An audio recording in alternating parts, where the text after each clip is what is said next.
Jose, thank you for the time, because I'm pretty sure you're a really routine-oriented guy, and I feel like we're screwing up your morning routine right now. What's a typical sort of spring training morning like for you? First of all, thank you guys for having me here. I've got routine, but I can handle when things like that happen. Like we can change, we can make adjustment. So, but yeah, I took every morning, eat breakfast, chat with my teammates, have fun, start the day with in the right way. Then I started preparing myself, doing my rollout, stretch, and just be ready for go out there and do our practice. Nice. I mean, last year obviously you were traded to the Blue Jays mid-season, so you never had the chance to have a full spring training and really get used to the environment, get used to your teammates. How's it been this year having that chance to actually get to know the organization instead of being just thrown in there? Yeah, it was a good one. I'm so glad to be part of this group. They, like you say, this is my first full spring training with the organization, and they already treat me like I'm here for a long time ago.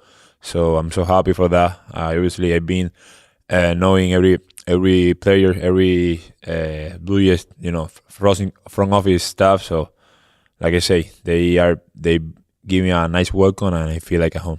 It's still all new, man. Because you haven't even been a Blue Jay that long. You're probably still meeting people. Yeah. I still I think I see everyone, but I don't know the name yet. But I've been practicing that. It's too many people in just 3 weeks, so it's hard to me. And it's your first spring here, but of course you're a veteran pitcher in the major leagues at this point, and you've been a pro for, I guess, basically 10 years since you were drafted now. So these routines are new to you, and spring training are not new to you, and spring training is not either. So in this period of time, what is it that you're looking to accomplish, and how do you kind of set yourself up for the season, maybe differently than you would have when you first came in? In spring training, you say? Yeah. Okay, yeah. Yeah, like you say, I have 10 years on pro baseball. I've been knowing this beautiful sport, also myself. That's the most important thing. Like when you know yourself and you know what you need to do to be out there and get your best opportunity to do the best. So the years before, I obviously came to spring training, tried to make a team, year by year, because I don't have anything secure yet. But now, thanks God, we extend our career for another year with this organization. So for this spring training 2022, we came here. We work all off season and get through.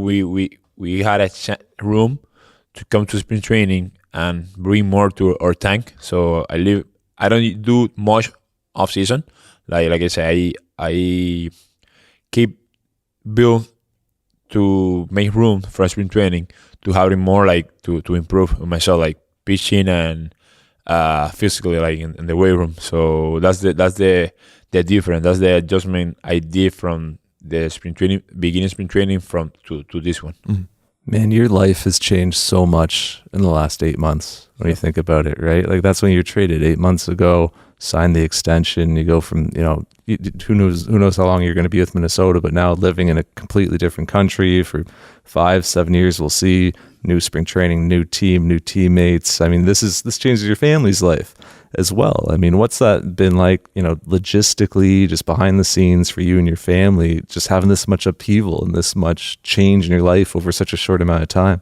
Yeah, we never been in this position, in this situation, but like I say, nothing's been like hard or difficult, like different, but we are enjoying so far. Now we meet new people, we went to a new country. The one we like it, we enjoy it. Like the last 2 months we spent over there in 2021. But at the same time, everything is like my teamwork and I obviously trying to be in control every time, because when my family and my people around me see me and I'm doing okay, they're gonna be okay. So if they see me scared or nervous or something, that's when they start care about me and all that stuff. But my teamwork, my family, the people around me, obviously the organization, everyone are being helped me to make that transaction more easier. And you signed your extension in Toronto when you'd only been a Blue Jay for really 8 weeks, maybe, right? And you hadn't seen that much of the city. I asked you at the press conference, I said, what did you see? Like, what did you like about Toronto to make you want to stay here? And you said you felt like you could be a human in Toronto, and your family felt that. And like that was so cool to hear, just as someone who's born and raised in Toronto and someone who's a Canadian. But I wonder if you can just kind of expand on that and the experiences that you had in that really short time in Toronto that made you want to be here long term. Yeah, I say that, and obviously I say that because I know that like they recognize me when I got there, and obviously they like sport, they like baseball, but at the same time they respect your time, like your space and all that stuff. They say like hi, or they wish to us like the best, but at the same time they let us to be a human, go out there and have good time, like, because we are out of the field, so we still be a human like everyone. So when we had that around yourself, around your space, so nothing better can you have to feel good and keep doing your thing, on the ballpark, on the work. So that's what I say that, and I don't have any doubt to stay here for this next 7 years. And when you think about it, you kind of arrived at Toronto at an unusual time, because the team was just returning to Toronto, and the city at that time, I mean, it's still, dealing with COVID-19, of course, but at that time, the stadium was only partial capacity. The city was still really kind of starting to come back to life. So how much did you have the chance to get to know Toronto in that period of time? And I guess you would have been there before with Minnesota. Yeah, I've been there before with Minnesota, but just for 2, 3, 4 days mostly. But last 2 months for 2021, I spent like you say 8 weeks, something like that. But every time I had the chance to go out there, like take dinner, walk around the city, I did. And I heard that, and I know they don't be open 100% for everyone, but it's still, fun for me, like see how people enjoy and have fun over day, overnight, every day, like all 7 days they enjoy, they like to have good time. So I come from a little island, but that island we like to have fun every day. So that helped me make me feel like comfortable and happy, and where we are in Toronto. And it seemed like once the off season ended, extension talks seemed to get going pretty quickly. I mean, at least, when I saw that news starting to break, I was like, whoa, this seemed, to come together pretty quickly. But obviously it was something that both sides wanted. Yeah. Right. We done with the season. I remember that Sunday. We are waiting for other two teams. They lose. We will play the tiebreaker again, but we don't have that chance. So right after we done with that game Sunday. And when we say like, we are congratulating, doing a hug to everyone. Ross talked to me and say we want to talk, soon, and obviously about the extension. So they already say to me, and I be prepared, and we are waiting for that conversation. So that's why we make that decision so quickly. Well, and you wanted to move quickly too in the off season, right? Like, it's much better for me know what's gonna happen. Mm-hmm. I don't want to wait until spring training, all that stuff, because I'm gonna. If you always we trying to don't think about that, but always you're gonna avoid your mind waiting for if you wanna sign, if you wanna play for just this year and then see what happens. So that's why we for both. We will be aggressive for that extension, and let's go. We did it. Well, and you had such an interesting choice to make, right? Because pretty young starter, a year from free agency, you've been durable, effective. There was another option there, right? To say, hey, let's pitch this season and go to free agency and see what could be there for me. What were those conversations like then with your agent at that time, immediately after the season, you've been traded, you've had upheaval. How did you kind of arrive at your decision? Yeah, since I would get with my agent, it was in 2018. The plans be going year by year until we get to the free agency. But in that, when we get to that time, like last year, when we had the communication and talk with Ross and Shapiro about get to that deal, we see they are being aggressive with us, and obviously this is for my future, for myself, my family, a lot of people around me. So we had to see what we got on the table, and had a a lot of full inside he says summary or something, like he explained me about why we had to do this and why we can do this. But when they say they bring good and enough money to the table, I think he got good chance for myself and the family. But at the same time, like you say, we have only one more year to get it to free agency. That's what every ball player wanted, to get to that point, and then go out there and spend I say, like, extend your more value, Yeah. But like you say, they are being first of all a great person. They treat me like a family here, like I was at home. So then they bring good money, and we did it. Well, and it's so hard to get there as a starting pitcher too, right? And to be as durable as you've been. All the times you've taken the mound when you didn't feel your best and found a way. Sometimes to we get don't feel 100%, but we find a way and just trying to go out there and through 5, 6, 7 innings.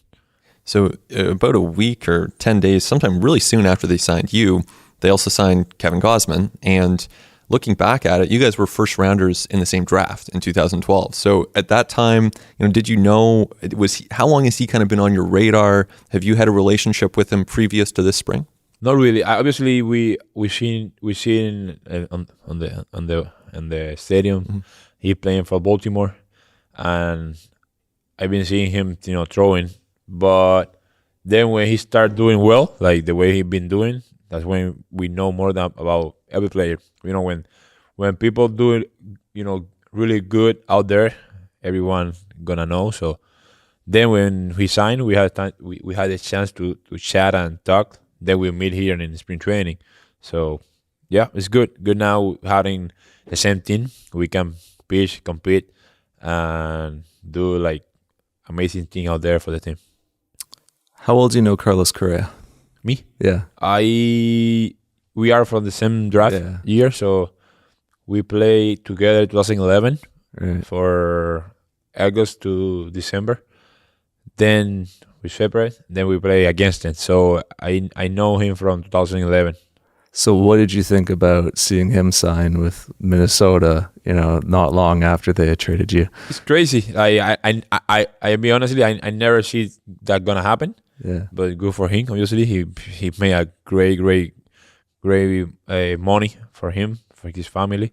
Obviously, he's a great leader. He can play out there and do a special thing on the field. So now he had the chance to play the city I was there before, and it's gonna be special seeing another Puerto Rican play for that team. Are you a little surprised with just how that organization has been doing things lately? I mean, they could have signed you to a long-term deal, and I guess they ended up trading you. So I don't know if you guys went down the road on that at all, but then they go out and are making some moves like the Correa move. It just kind of seems like two different directions. Yeah, the way that I be seeing that I think they like spend a lot of money in position player more than pitcher, because that's the way they see it from Joe Mauer. Then they sign some free agent pitcher, but they don't spend more than 70. You know what I mean? Mm-hmm. But then they sign again Donaldson for 90 something. Then this year off season they trade him and make room for Carlos Correa. That's why they signed for that special deal.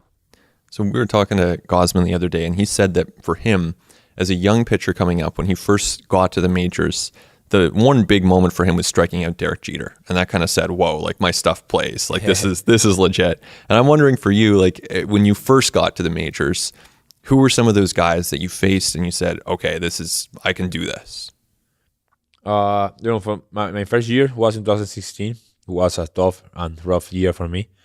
I don't pitch well, I'll be honestly, but that year teach me and help me to grow like a man, like a pitcher. Obviously, work in what I've been doing, run, and that was season. After 2016 season, I went back to my island, work myself, mostly mentally, and then when I came back 2017, and when I made my first outing against Cleveland, and the way I did it through 7 innings, coming from the year before, I can't make any out, for inning. When I see that, I remember May 13, 2017, and I threw 7 innings and we won. And I say, now I see myself pitching in this level for many years. Wow, that's cool. And since then you've become so durable. I mean, obviously 2020 was the shortened year, so no one really pitched a lot of innings that year. But in the other 3 years that have been full seasons, you've gone at least 190. So what are some of your kind of keys mentally to get through that kind of challenge? I always put that on, that's goal in the beginning and before we start the season. I put that goal like that, get to that amount inning, win or whatever. But I use that for motivating myself to go every day and do my routine, like I was saying, work in the weight room, go out there and work in the specific thing I need to improve to get better pitcher and better competitor to help my team win. Every game I pitch out there. But I took serious like the way I rest. My hour of sleep, also my nutrition. So all that kind of little thing helped me to get through the thing you say, like throw many innings per year and be durable in this level. I remember you saying that when you were traded, you were like, man, the biggest thing is I just haven't had enough sleep. I might need to start in a couple of days. Like that's clearly very important for you, like that routine, nutrition wise, recovery wise, yep. In between your outings. Like how regimented have you gotten in how you go about that type of stuff? Yeah, I'm trying to be too responsible with that, like you say, recovery, like sleeping and eating stuff. But we are human. We fly around the world. So I've been know and learn how I adjust with that. Obviously, we can sleep 8 hours every night, but in my mind, I had like if I able and I had the chance to do it, I will. I wanna sleep 8 or more hours. But so that's how baseball is. Like we travel, we fly, we play a lot of games, but no matter how, we have to go out there and find a way to compete. That's the other thing I noticed about you when I saw you make that first start at Rogers Center, because I talk to you now, like pretty laid back, humble, mild mannered. On the mound, that's a different guy. You think? Yeah. I feel like there's a different level of intensity that I saw from you on the mound. I don't know, maybe first start with a new team. I changed. Yeah, I when I spell on the mound, I try to don't be a great person. You see? It's hard to me because that's who I am every day. Like then when we go out there and trying to compete and make the hitter out, we have to change. We can be nicely and be a friend. You know what I mean? The word is asshole. But at the same time, trying to be like that, but respect every person. Right. But do you have to kind of mentally turn a switch before you're outing? Like how do you kind of get to that place? I motivate myself. Like I don't see I saw something from the other team, like some player or something being happen. Like okay, I took that to motivate myself to keep that guy or But if anything happen, like I don't see anything wrong, I just trying to motivate myself, like using my kid, family, something. But I use something to go out there and turn that switch. And you are competing, I mean, against the best of the best, right? Like the hitters in the American League East and just in baseball broadly right now, like the caliber of young hitters especially is just incredible. So, when you're facing, lineups or thinking ahead to the season, who are some of the hitters, like position players in the game that you really, I don't know if enjoy is the right word here, but, that you would kind of relish the challenge of facing some of those guys? We got many, every year, like that question, I had it like 2 days ago. One of young player from minor leagues, I say, "What's the tough hit you face?" I say, "I have many. Every year we see, different player make adjustment. Like I said, the same way I've been adjust myself, doing like trying to be better. That they are doing the same thing, day by day. They've been doing adjustment to face me and trying to hit me a homer. Like that's I think that's the main goal for them, trying to do damage to me. But in the beginning of my career, I have more than now. Thanks God, I've been get experience, and now it's more easy to make those adjustments quickly, pitch by pitch. But yeah, like I say, we always have some hitters, some player. They are hot, and it's tough to get him out. Mm-hmm. Well, you were just saying about your mentality on the mound and what goes through your mind. You think about your kids on the mound. You think, what do you think? I want the best for them, so I have to do good. I have to push myself to the next level. If either we don't have the energy or we don't feel it 100%, but I took that, and that pushed me to get to that level.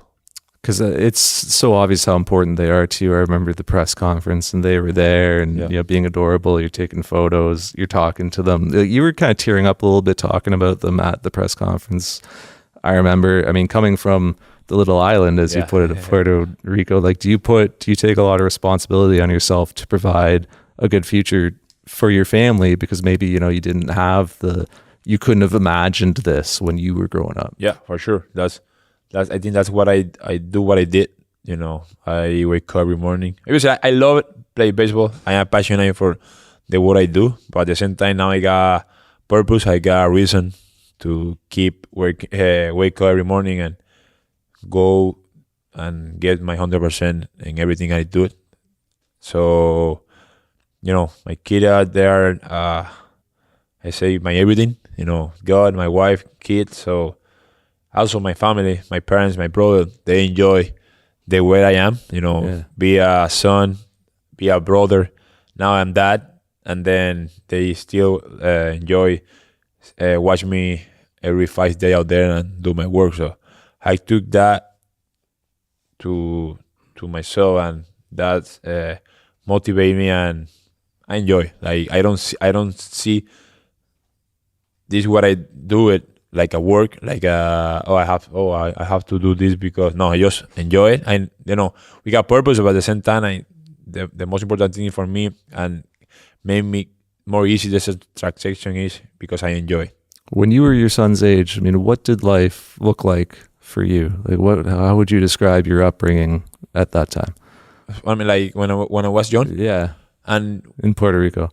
Did you foresee this future? Like, could you have imagined? Not really. Right? Not really. I always dream like I want to be.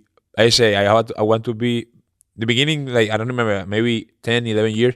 I said I want to be a bad boy of MLB. Nice. Because he's been around baseball player and baseball every day, and I see that I say it's easy to get a bad boy. You know what I mean? Then when we start growing up and getting bigger, then I say I want to be a pro baseball. I didn't know pro baseball was one thing and then MLB is another different thing. Then when we signed, I say, oh, now we have a chance to be a big leaguer. So every in the life we had a process. We had to make goals, accomplish it. Then that's not enough. So we had to get more. That's when you keep moving forward and set goal, and then you work to try to get over there. Because usually it's the other way around. The bat boy wants to be the player, not the player wanted to be the bat boy. Yeah, but at that time, I say I saw a brother say he's around baseball player. He's on the ballpark every day, so I want to be there too. That's amazing. The other thing I really remember you saying from your press conference was how impressed you were that Blue Jays coaches were working out with you in the weight room and training. Why is that important for you? Or like, why did that have an impact on you? I think that they are in my perspective. I see that, and I get surprised because they are our authority in the clubhouse and the ballpark. So when you got your leader guys doing those kind of things, when they tell you and explain you have to do this, we have to follow them because they are already doing it. You know what I mean? Like it's like when your dad or mom say something, don't do this or because this, but you see them and they still doing it. You like a son, like a follow them, and you gonna do the same thing. You know what I mean? So when I see that and or coaches start working out, trying to be ready day by day and bring a lot of energy to the player, that's a great and good opportunity to be better player and competitive guy. And then the last thing for me, I mean, you haven't even experienced Rogers Center yet, really. You've seen 30,000. You haven't seen 46,000 behind you on opening day. I don't know if you're going to be the opening day starter. But I suspect. I have a suspicion. I have a very clear suspicion. But you don't even know what that's going to be like yet until you're in that moment. But like when you think about your journey, right? Coming from the little island, right, and being an international guy in MLB, getting to play in another country and represent an entire country of Canada. Like, have you imagined what that will be like? Like, have you thought about what kind of impact that'll have on you? I don't mind yet myself in that big crowd, but I've been knowing like people in Canada, people in Toronto love baseball. So I've been seeing that, like you say. I just pitch from 30,000 people last year because that's the way they open for the people on the field. But I've been heard like we gonna have like 100% and people on the field, understand? Sorry, for this season. So trying to imagine myself in that scenario, but I never been in there, so I can't and explain how I'm gonna feel and see that. But the one thing I can tell you, I prepare myself to when that day come, I'm gonna be ready for that moment. It'll be fun to watch. Yeah, I can't wait to see it. Thank you, guys. Good luck, man. Thank you. Have a good one.